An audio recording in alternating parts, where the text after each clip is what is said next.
Hello guys, welcome back to my YouTube channel Anurag Master. Anurag Master অন্য একটি video লৈ আপোনালোকক সকলোকে স্বাগতম জনাইছো। আজি দেখাম আপোনালোকক ইম্পৰ্টেণ্ট এপইণ্টমেণ্টৰ কিছু কাৰেণ্ট এফেয়াৰ্স আৰু হেতু আপোনালোকে ভিডিওটো সম্পূৰ্ণৰূপে চাব। অকণ স্কিপ নকৰাকৈ চাব। ভিডিওটো অলপ শৰ্ট হ'ব পাৰে, তো ভিডিওটো সম্পূৰ্ণৰূপে চাব।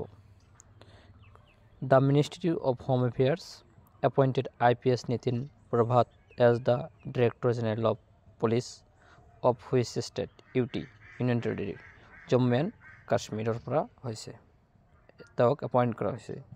Who has been appointed as the Chief Justice of Meghalaya High Court recently? Meghalaya High Courtৰ মুখ্য ন্যায়াধীশক নিযুক্তি দিয়া হৈছে আৰু কোনজনক নিযুক্তি দিয়া হৈছে? জাষ্টিস ইন্দ্ৰা প্ৰসন্ন Mukherjee. Who has been appointed as the chairperson of the National Commission for Women? National Commission for Women or chairperson কোন? Vijaya Rathagar. Who has been appointed as the new chief of IAF? IAF or new chief কোন? আৰু তেওঁক recently appoint কৰা হৈছে, সেইটো হৈছে অমৰপ্ৰীত সিং। তো আজিৰ ভিডিওটো এইখিনি আছিল।